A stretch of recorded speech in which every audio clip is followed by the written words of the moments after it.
Բարև ձեզ հարգելի հեռուստադիտողներ, մեր այս թողարկումը առնվազն առաջիկա մի քանի շաբաթում նախատեսված կլինի Patreon-ի մեր բաժանորդների համար։ Մի թեմայի մասին էինք ուզում խոսել, այս փակ համայնքի համար, հա։ Դուք գիտեք, որ այս իշխանությունները ունեն նաև սատելիտներ, սպասարկողներ, եւ այդ սպասարկողների առաջնագծում են սորոսականները, մարդիկ, ովքեր երկար տարիներ ֆինանսավորվել են Սորոսի հիմնադրամից։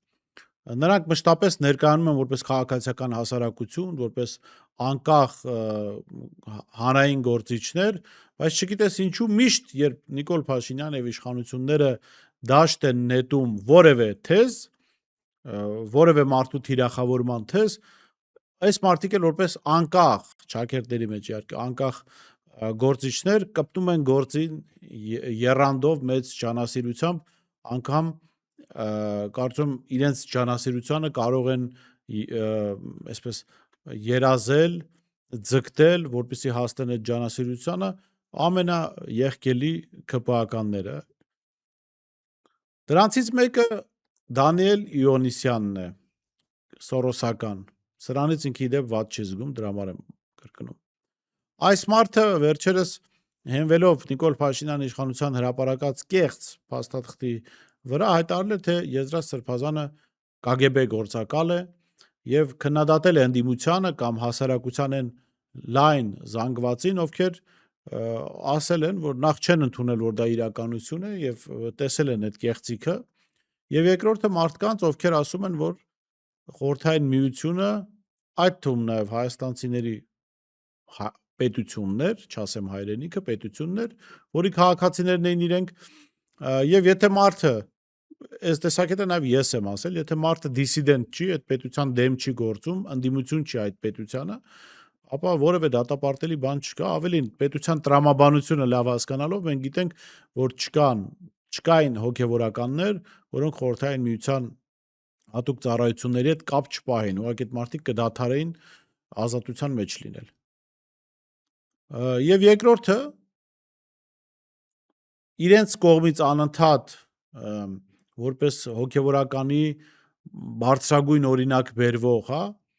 երջանկայիշատակ Վազգեն Վեհափառը կաթողիկոս է դարձել 1955 թվականին։ 55 թվականը պատկերացնում եք Խորհրդային Միության որ տարիներն էին, Ստալինի մահվանից 1-2 տարի էր անցել եւ չէր կարող լինել կաթողիկոս, որը կապ չունենար հատուկ ծառայության հետ կամ առնվազն այդ հատուկ ծառայության ֆիլտրացիայով անցած չլիներ։ Վստահեցնում եմ ձեզ Միացյալ Նահանգներում ու եվրոպական երկրներում էլ են այդպես, ուղղակի այնտեղ դրանց մասին շատ չի խոսվում։ Ավելին ասեմ, Միացյալ Նահանգների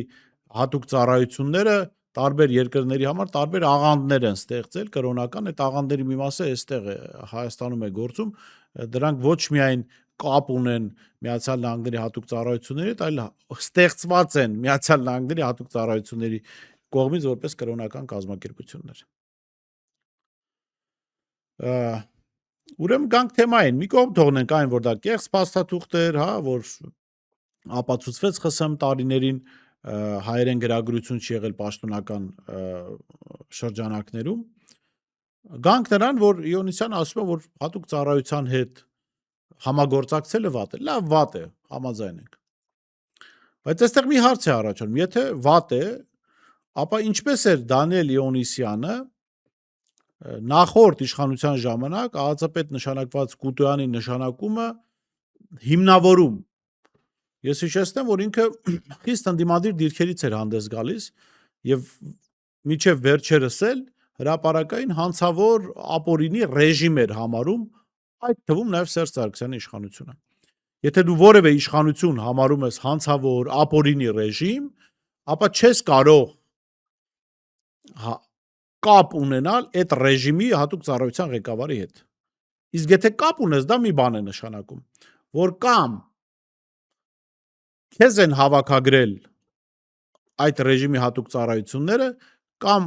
դու լինելով սորոսական, դու ես հավաքագրել այդ հատուկ ծառայության ղեկավարին։ Երկու դեպքում էլ Հայաստանի համար իհարկե վատ է, բայց այստեղ Դանիել Իոնիսյանը ունի հարցերի պատասխանել։ Ինչ կապ ուներ նախկին հանցավոր ռեժիմի ԱԱՑ պետի Դանիել Լեոնիսյանը։ Ուրեմն ոչ միայն Դանիել Լեոնիսյան, այլև Նիկոլ Փաշինյան։ Ուրեմն ժամանակին, երբ Կուտոյանը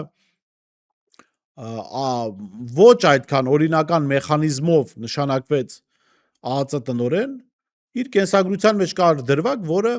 ցույց էր տալի իր անհամապատասխանությունը այդ պաշտոնի, ոչ միայն այդ որ ինչպես Արգիշտի Քյարամյանին, տարան քննչական կոմիտե, այնտեղից բերեցին ԱԱՑ, որպեսզի կոչումներ տան։ Շարքային մարդը միանգամից գնդապետի կոչում ստացավ եւ բերվեց ԱԱՑ պետի պաշտոնին։ Կուտոյանի կենսագրության մեջ նաեւ մի դրվագ կար, որը ապօրինություն էր ցույց տալիս։ ԱԱՑ աշխատակիցները, այն էլ ղեկավար կազմի աշխատակիցների համար կա պարտադիր պայման, որ նրանք ծառայեց լինեն զինված ուժերում Հայաստանի։ Ու եթե խորհրդային միության տարիներին են եղել ԱԱՑ համակարգում, մնացել են համակարգում, խորհրդային միության ծառայությունն է հաշվում, բայց մարդիկ, ովքեր Հայաստանի Հանրապետության քաղաքացիներ են եւ նոր պիտի գնան ԱԱՑ համակարգ, նրանց համար պարտադիր պայման է Հայաստանի զինված ուժերում ծառայած լինելը։ Կուտոյանը զինված ուժերում չէր ծառայել, փոխարեն այդ կենսագրության այդ անհամապատասխանությունը, այսպես ժողովրդի խոսքով ասած թարազուի բերելու համար գրել էին, որ Ռոստովի ինչ որ համալսարաններից մեկում զինվորական բաժին է ավարտել, չնայած, ասեմ օրենքով, Ռոստովի ինչ որ համալսարանի ինչ որ զինվորական ամբիոն ավարտելը հավասարեցված չէ Հայաստանի Հանրապետության զինված ուժերում ծառայելուն։ Բայց այս ֆոնին Դանիել Լեոնիսյանը Նիկոլ Փաշինյանին պատկանող թերթում գրել է հետևյալ հոդվածը, ընթերցում եմ բառացիորեն։ Ինչ է գրել նա։ Ազգային անվտանգության ծառայության տնօրեն նշանակվեց 35-ամյա Գեորգի Կուտոյանը, որը նախկինում երբեք ուժային կառույցներում չէր աշխատել եւ ուներ ընդամենը 10 օր առաջ ստացած գնդապետական ուսադիր դեր։ Ընդ որում, այս օրերին հայտնի դարձավ, որ ոչ Կուտոյանը, ոչ էլ նրա ընտանիքը չունեն անշարժ գույք եւ անգամ ավտոմեքենա։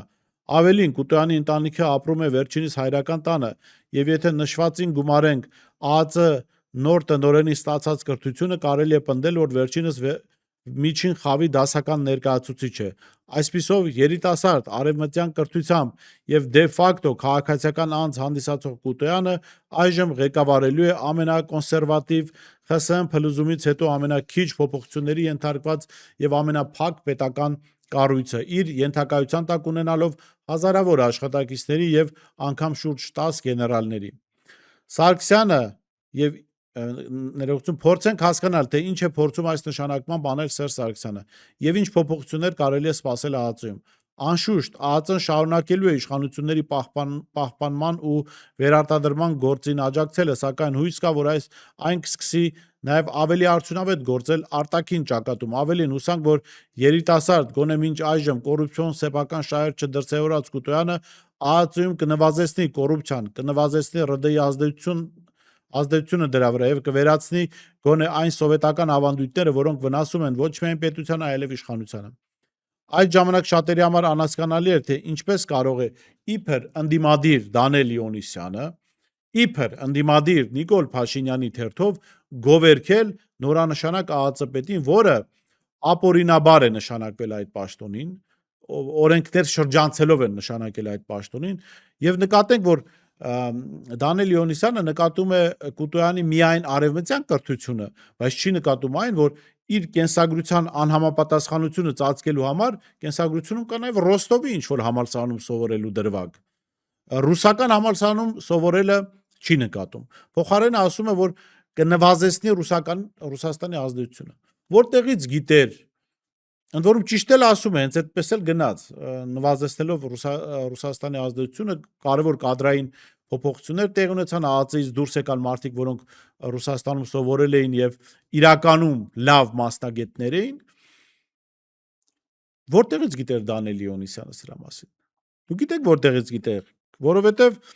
Սերժ Սարգսյանի հրամանով ԱԱԾ պետի պաշտոնին էր նշանակվել մարդ, որը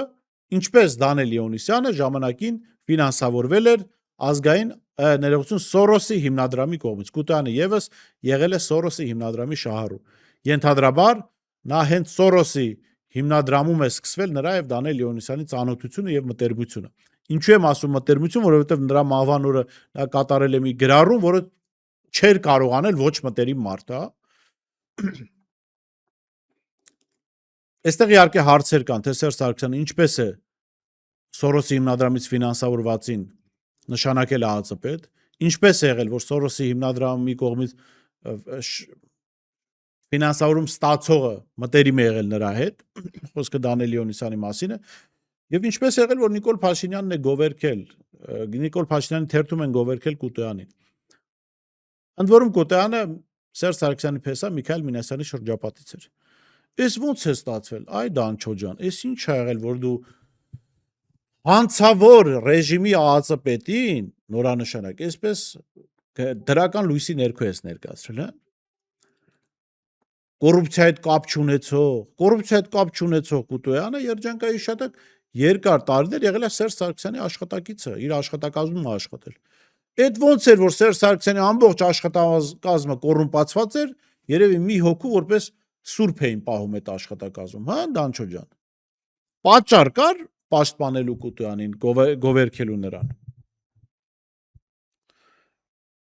Արդեն, ուրեմն,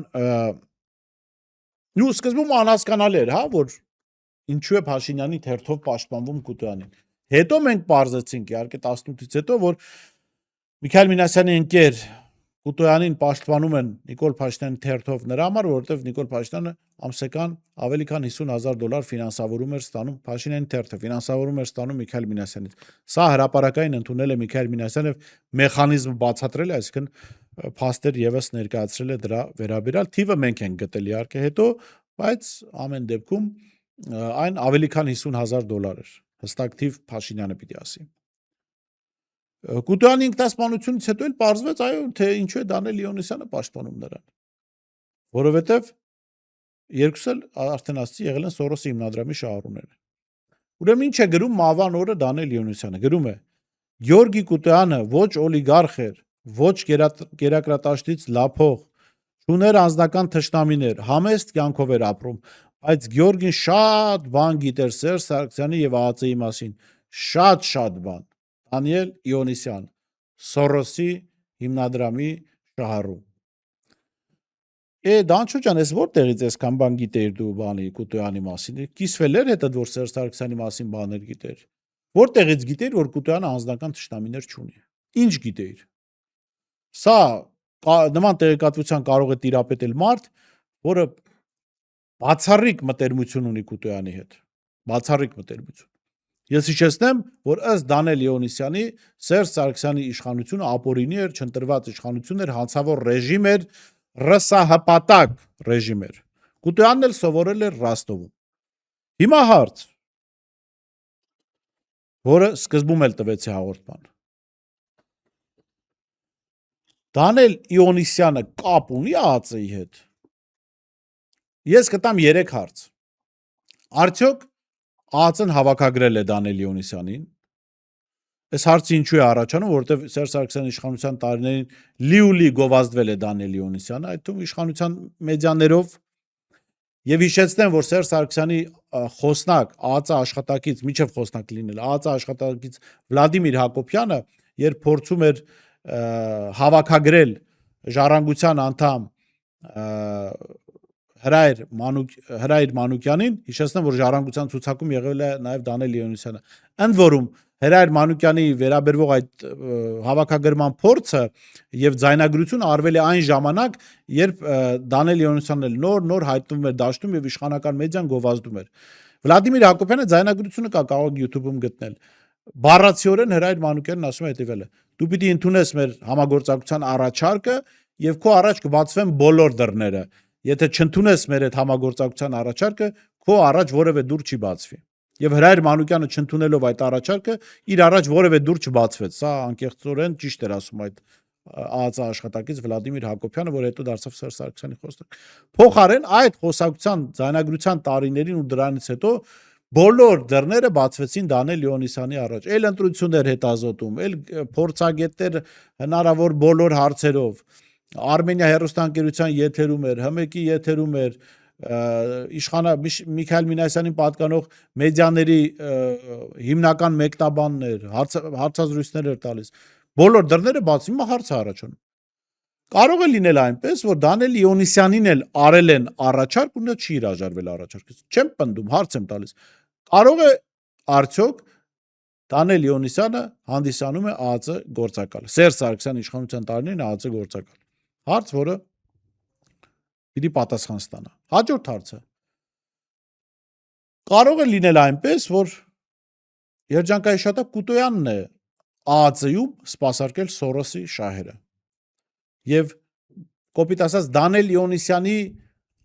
հայրական տունն է նրան հավաքագրել։ Հայրական տուն ասելով Սորոսին նկատի ունի։ Շագերտերի մեջ հայրական տուն։ Որտեղ վստահ եմ Դանիել Իոնիսյանը իր հորից այդքան փող չի ստացել, ինչքան Սորոսից։ Կարող է լինել այդպես։ Ինչպես է ստացվել, որ Կուտոյանը դարձել է ԱԱԾ պետ մի պարագայում, երբ իրենից հետո ԱԱԾ պետ դարձած Արտուր Վանեսյանը բառացիորեն հայտարարել է, որ Սորոսի հիմնադրամը ազգային անվտանգության սպառնալիք։ Ինչ դեր էր տանում Կուտոյանը ԱԱԾ պետի պաշտոնում եւ արդյոք շարունակում էր Սորոսի հիմնադրամի հետ կապ ունենալ եւ արդյոք այդ կապավորը նաեւ Դանիել Իոնիսյանն էր։ Հարց, ոչ պնդում։ Եվ երրորդ հարցը, արդյոք Հայաստանում այնքան բարդակ է եղել եւ Սորոսի հիմնադրամում էլ այնքան բարդակ է եղել, որ ով ում հետ ուզեցել շփվել է։ ԱԱԾ պետը Սորոսի հիմնադրամի շահառուի հետ։ Հայաստանի բարդակ լինելու մասով չեմ կարող պնդել, որ այդպես չի եղել։ Սորոսի հիմնադրամի մասով դժվարանում եմ նման պնդում անել, չեմ կարծում այնտեղ բարդակ է եղել։ Եվ չեն իմացել ով ում հետ է շփվում։ Որպեսզի հասկանաք, պատկերացրեք, ասենք Ռուսաստանում մահացած ընդդիմադիր հանդես եկող Նավալնին, ասենք բացահայտ կապ ունենար Ռուսաստանի հատուկ ծառայության ղեկավարի հետ ու ասեր ղեկավարի մահվանից հետո ասեր, այ գիտեք ինչ գիտեր նա Պուտինի մասին։ Միանգամից բարձ կդառնար, չէ՞ որ նա գործակալ է եղել։ Կամ այդ բանը հատուկ ծառայության ղեկավարն է գործակալ եղել։ Էնպես որ հարգելի հեռուստատողներ, սրանք հարցեր են, որոնց պիտի պատասխանի նախորդ իշխանություն, ինչպես նաև Դանիել Իոնիսյանը։ Դանիել Իոնիսյան Եզրաստ Սրբազանին առնչվող կեղծ տեղեկությունների մասին կոմենտ տալուց, այդ կեղծ տեղեկատվությունը տարածելուց առաջ կամ գուցե իրական տեղեկատվությունը տարածելուց առաջ լավ կանես դու պատասխանես հարց։ Ինչ կապ ուներ Սերժ Սարգսյանի ժամանակ ԱԱԾ-ի հետ։ Ուներ կապ թե չուներ։ Ինչ կապ ուներ Գյորգի Կուտոյանի հետ։ Ուներ թե չուներ։ Ինչպես էր եղել, որ դու գիտեիր, թե Գյորգի Կուտոյանը ինչեր գիտի Սերժ Սարգսյանի մասին։ Կամ անձնական թշնամիներ ունի թե ոչ։ Սա Patreon-ի մեր բաժանորդների համար առաջիկայում գուցե նաև հրապարակենք, բաց դնենք YouTube-ում, բայց դեռ նման միտք չունենք։ Շնորհակալ եմ հարգելի բաժանորդներ մեզ աջակցելու համար, շնորհակալ եմ, որ ձեր ֆինանսական աջակցությամբ օգնում եք նաև բարելավել մեր աշխատանքները։ Լավ մնացեք, կհանդիպենք։